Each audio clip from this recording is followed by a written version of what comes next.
எல்லாருக்கும் பிரச்சனை என்றால் சிம்ம ராசிக்காரர்களிடம் வந்து நிற்பார்கள். ஆனால் சிம்ம ராசிக்காரருக்கு ஏதாவது ஒரு பிரச்சனை என்று வரும்பொழுது இவர்கள் யாரிடமும் போய் நிற்க மாட்டார்கள். மேலும் எதிர்பார்ப்பின்றி உதவி செய்யக்கூடிய நபர்களாக நாம் இவர்களை காண முடியும். பிறகு அந்த தோல்வியை வெளியே சொல்ல முடியாத ஒரு நிலையை இவர்களுக்கு அந்த காதல் சம்பந்தப்பட்ட விஷயங்களில் ஏற்படுகிறது. அதன் பிறகு இவர்களுக்கு நடக்கக்கூடிய திருமணம் அப்படின்னு எடுத்தோம்னா, இவர்கள் கொடுத்த வாக்கை காப்பாற்றுவதற்காக ஒரு கடன் வாங்க வேண்டிய சூழ்நிலை. அதாவது ஒரு சிம்மராசிக்காரர் ஒரு பேமெண்ட் தரேன், பணம் வாங்கி தரேன்னு கொடுத்துட்டார் அப்படின்னா, அதற்காக தன் தலையை அடமானம் வைத்தாவது அந்த காசை அவர் வாங்கி கொடுத்துருவார். இதில் இன்னொரு விஷயம் சிம்ம ராசிக்காரர்களுக்கு சொல்கிறேன் என்னன்னா, இந்த சிம்ம ராசிக்காரர்கள் பொதுவாகவே ரொம்பவும் ஆக்டிவாகவும் சுறுசுறுப்பாகவும், ஏன்னா ராசி அதிபதி சூரியன்கிறதுனால காலில் சுடுதண்ணி ஊற்றுனது போல் ரொம்பவும் பரபரப்பாகவும் ஸ்மார்ட்டாகவும் ஒளி வீசக்கூடிய தேஜஸ் நிரம்பியவர்களாகவும். இப்போ இவங்களுடைய 8ஆம் வீடுங்கிறது கால புருஷ ராசிக்கு 12ஆம் ராசி, அது விரயத்தை கொடுக்கிறது. அதனால் இவர்களுக்கு ஸ்திரீ சாபம், கடன் சம்பந்தப்பட்ட பிரச்சனைகள், இடம் பூமி சம்பந்தப்பட்ட விஷயங்களில் வம்பு வழக்கு, நிறைய பேருக்கு பணத்தை கொடுத்து விட்டு அந்த பணம் திரும்ப கிடைக்காமல் முடங்கி போகக்கூடிய ஒரு சூழ்நிலை.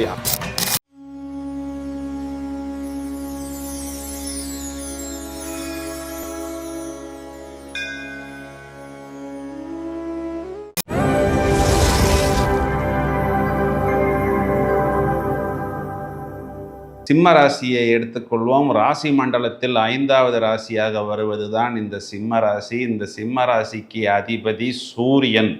இந்த ராசியின் சின்னத்தில் ஒரு சிங்கம் கொடுக்கப்பட்டுள்ளது. சிங்கம் என்றால் பொதுவாகவே அது காட்டுக்கு அரசன், நாட்டை ஆளக்கூடிய தகுதி நிறைந்தவர்களாகத்தான் பொதுவாகவே இந்த சிம்ம ராசிக்காரர்கள் சித்தரிக்கப்படுகிறார்கள். அதாவது சுதந்திர உணர்ச்சி அதிகம் உண்டு. அதாவது ஆளக்கூடிய தகுதி அப்படின்னா அது ஒரு கீழ்நிலை வேலையாக இருந்தாலும் அந்த இடத்துல அவர் ஒரு மெயின் பர்சனாக, ஒரு இம்பார்ட்டன்ட் பர்சனாக, அவருக்கு கீழ் ஒரு 10 பேர் இருப்பதாக, அனைவரையும் அரவணைத்து செல்பவர்களாக நாம் இந்த சிம்ம ராசிக்காரர்களை காண முடியும்.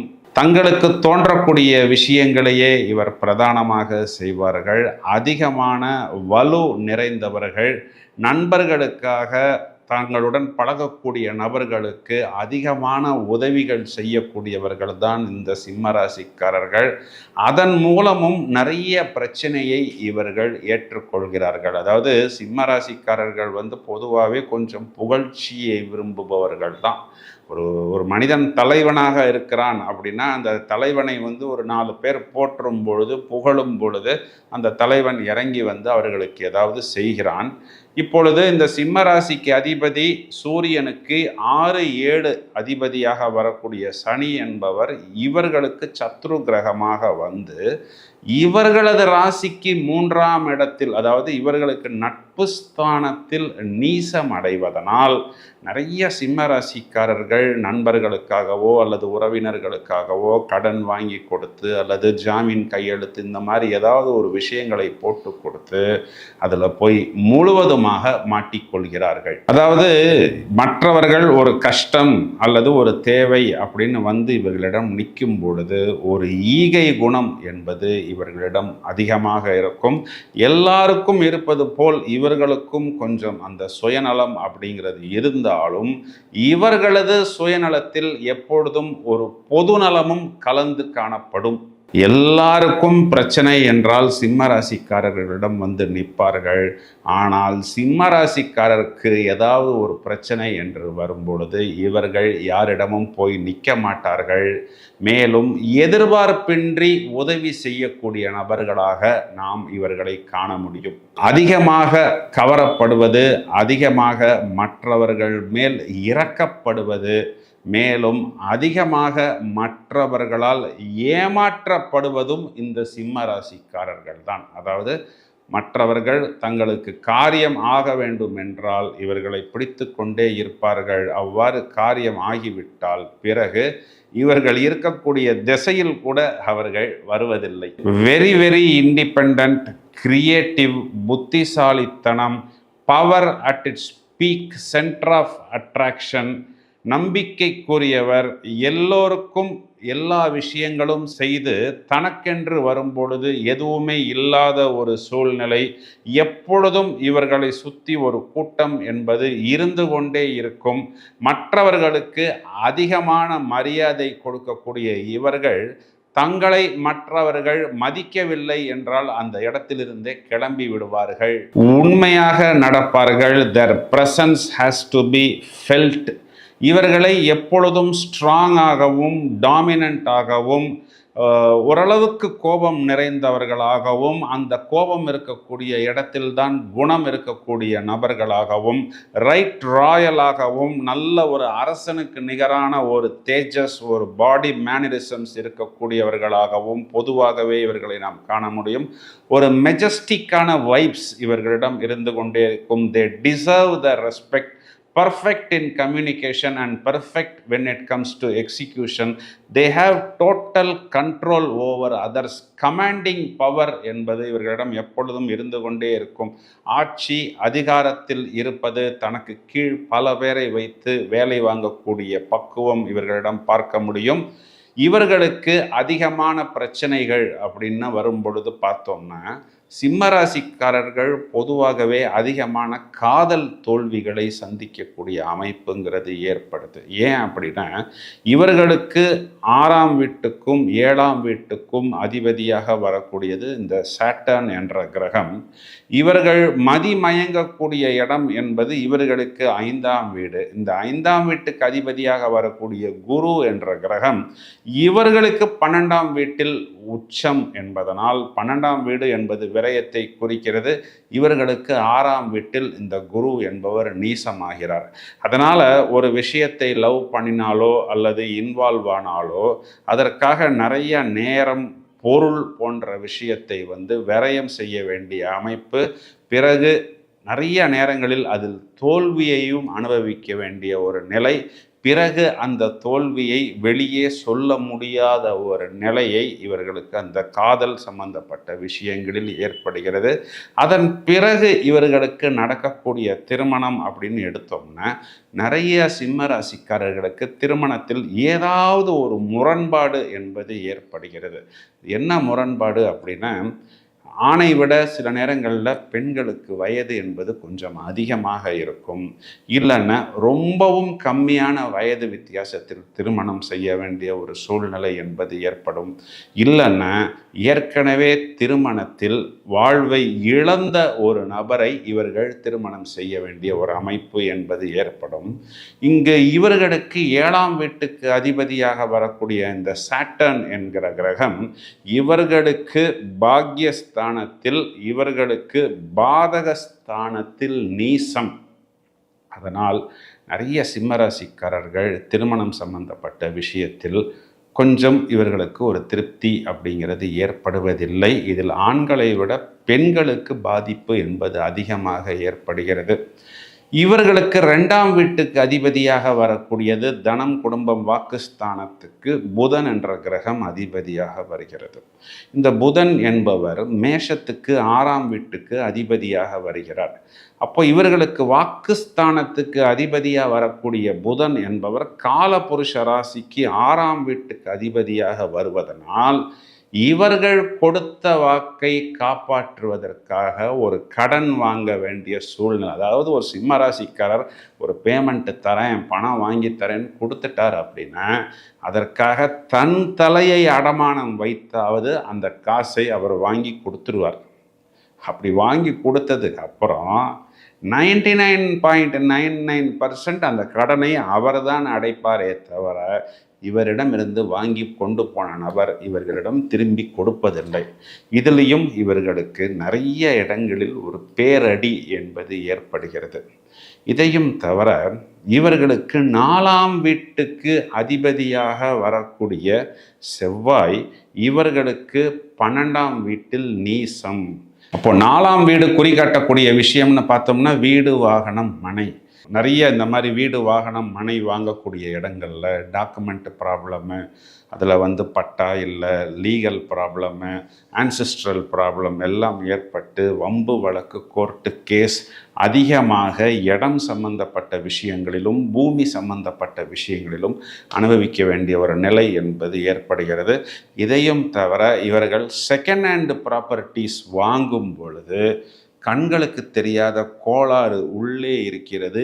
இவர்கள் ஏமாற்றப்படுகிறார்கள்.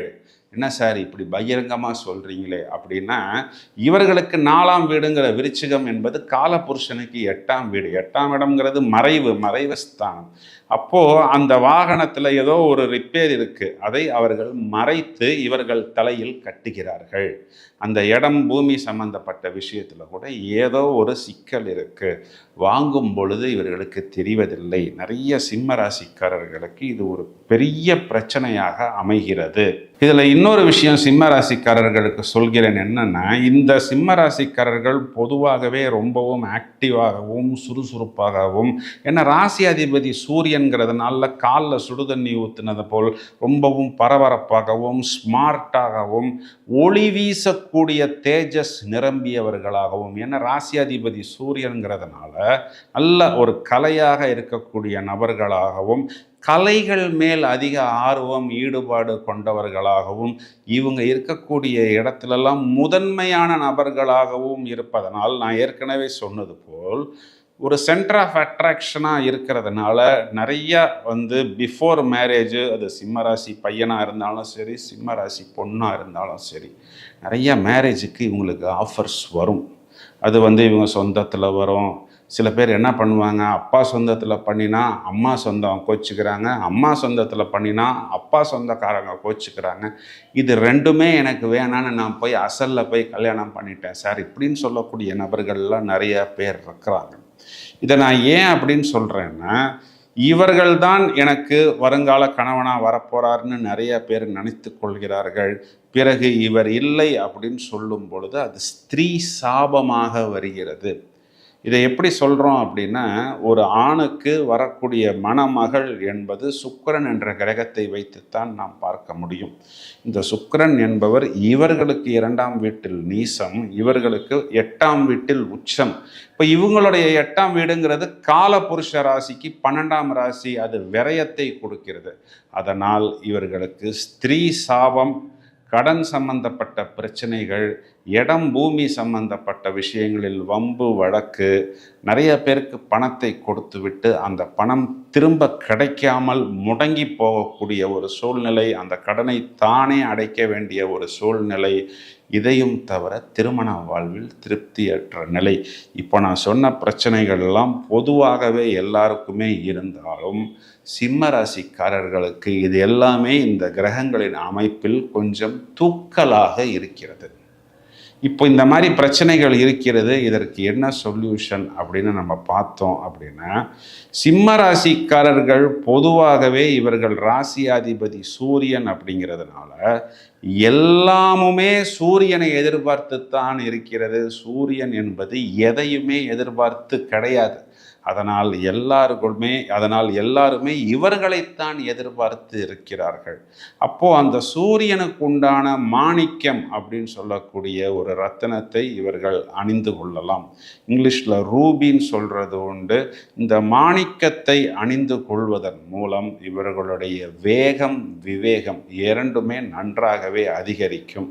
இவர்களது மதி அப்படின்னு சொல்லக்கூடிய மைண்டு இவர்களுக்கு ஃபேவரபிளாக இருக்கணும் அப்படின்னா இவர்கள் எல்லோ சஃபயர் அப்படின்னு சொல்லக்கூடிய மஞ்சள் புஷ்பராகம் என்ற ரத்தினத்தையும் அணிந்து கொள்ளலாம்.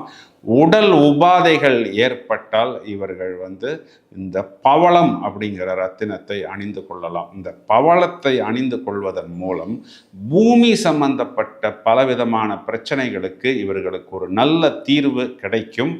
இதையும் தவிர இவர்கள் ரெட், எல்லோ இந்த 2 கலர்ஸையும் அதிகமாக வாகனங்களாக இருக்கட்டும், இல்லைன்னா இவங்க யூஸ் பண்ணுற வீடுகளுக்குடைய இன்டீரியர் டெக்கரேஷனாக இருக்கட்டும், இந்த மாதிரி இடங்களில் இப்போ இவங்க ஒரு வியாபாரம் பண்ணுறாங்க அப்படின்னா அந்த கம்பெனி நேம்க்கு யூஸ் பண்ணுற லோகோவாக இருக்கட்டும், இந்த லக்கி கலர்ஸை யூஸ் பண்ணும் பொழுது, முக்கியமான இன்டர்வியூக்கெல்லாம் இந்த மாதிரி கலர்ஸை யூஸ் பண்ணும் பொழுது இவர்களுக்கு ஒரு நல்ல அபிவிருத்தி என்பது ஏற்படும்.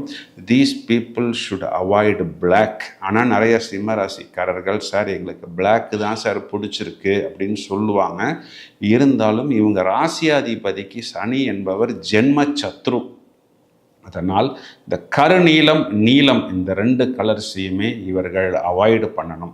இவங்க வீடு இல்லைன்னா ஆஃபீஸ் எல்லாம் பண்ணும் பொழுது அந்த இன்டீரியர் டெக்கரேஷன்ஸ்லாம் பார்த்தோம்னா இந்த சூரியனை குறிக்கக்கூடிய சன்ரைஸ், இந்த மாதிரியான ஃபோட்டோஸு, ஏர்லி மார்னிங் சன்ரைஸ், இந்த மாதிரியான ஃபோட்டோஸு, இப்போது இந்த சிங்கம் சம்பந்தப்பட்ட ஃபோட்டோஸு, சிங்கம் என்பது அரசனை குறிக்காட்டுறதுனால பிரதானமான அரசர்கள், அதாவது இவர்களுக்கு பிடித்த ராஜராஜ சோழனாக இருக்கலாம், இல்லை வேறு ஏதாவது நல்ல அரசனுடைய புகைப்படங்கள், இவர்களுக்கு பிடித்த மாதிரியான புகைப்படங்கள், பார்லிமெண்ட்டு, இந்த மாதிரி மெயினான புகைப்படங்கள்லாம் இவங்களுடைய வீடு ஆஃபீஸில் வைக்கும்போது இவங்களுக்கு ஒரு நல்ல பாசிட்டிவ் வைப்ரேஷன்ஸ் என்பது கண்டிப்பாக ஏற்படும்.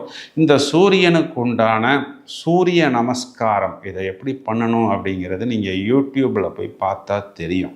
காலையில் சன்ரைஸ் ஆகும் பொழுது அந்த சூரிய நமஸ்காரம் பண்ணுவதன் மூலம் நிறைய பாசிட்டிவ் வைப்ரேஷன்ஸ் இவர்களுக்கு கண்டிப்பாக கிடைக்கும். இதையும் தவிர இவர்களுடைய ராசியாதிபதிக்கு தொடர்ச்சியாக இவர்கள் சிவ வழிபாடு செய்வது. சிவ வழிபாடு அப்படின்னா பஞ்சபூத சிவஸ்தலங்கள், அதாவது திருவண்ணாமலை, இதை தவிர திருவானைக்காவல், காளஹஸ்தீஸ்வரர், இதையும் தவிர தில்லை நடராஜர், காஞ்சிபுரத்தில் இருக்கக்கூடிய ஏகாம்பரேஸ்வர சிவன் கோயில், இந்த 5 சிவன் கோயிலையும் நீங்கள் எந்த ரவுண்டில் வேணால் எப்படி வேணால் போகலாம். ஆனால் தொடர்ச்சியாக இந்த 5 சிவன் கோயில்களுக்கு நீங்கள் ஒரே டூரில் போகும் பொழுது, குறிப்பாக திருவண்ணாமலை போன்ற இடங்களில் நீங்கள் ருத்ராபிஷேகம் செய்யும் பொழுது அந்த பாசிட்டிவ் வைப்ரேஷன்ஸ் இவர்களுக்கு நன்றாக கிடைக்கும். இதையும் தவிர இவர்கள் வியாபாரம் செய்யக்கூடிய இடங்களில் சிதம்பர சக்கரம்னு ஒரு சக்கரம் இருக்குது. அந்த சக்கரத்தை இவர்கள் பிரதிஷ்டை செய்து இவங்களுக்கு என்ன சிவ மந்திரம் தெரியுமோ அந்த மந்திரத்தை இவர்கள் சொல்வதன் மூலம் நிறைய பாசிட்டிவ் வைப்ரேஷன்ஸ், வியாபார அபிவிருத்தி, ஜனவசியம், தனவசியம் இதெல்லாம் இவர்களுக்கு கிடைக்கும். பூமி சம்பந்தப்பட்ட விஷயங்களுக்கு தொடர்ச்சியாக இவர்கள் முருகன் வழிபாடு செய்வது இவர்களுக்கு நல்ல அபிவிருத்தியை ஏற்படுத்தி கொடுக்கும். அறுபடை முருகன் கோயிலுக்கும் ஒரே டூரில் இவங்க வருஷத்துக்கு ஒரு தடவையோ இல்லை 3 வருஷத்துக்கு ஒரு தடவையோ போகலாம். இல்லை முக்கியமான ஒரு பூமி வாங்குவதற்கு முன்பு இந்த அறுபடை முருகன் விஜயம் செய்யலாம். இதையும் தவிர இவர்களுக்கு இந்த எதிர்ப்புகள், வம்பு, வழக்குகள் இது போன்ற ஒரு நிலை இல்லாமல் இருப்பதற்கு அஷ்டமி திதிகளில், குறிப்பாக அதுவும் தேய்பிறை அஷ்டமி திதிகளில் பைரவர் வழிபாடு செய்யும் பொழுது இவர்களுக்கு நல்ல ஒரு அபிவிருத்தி என்பது ஏற்படும்.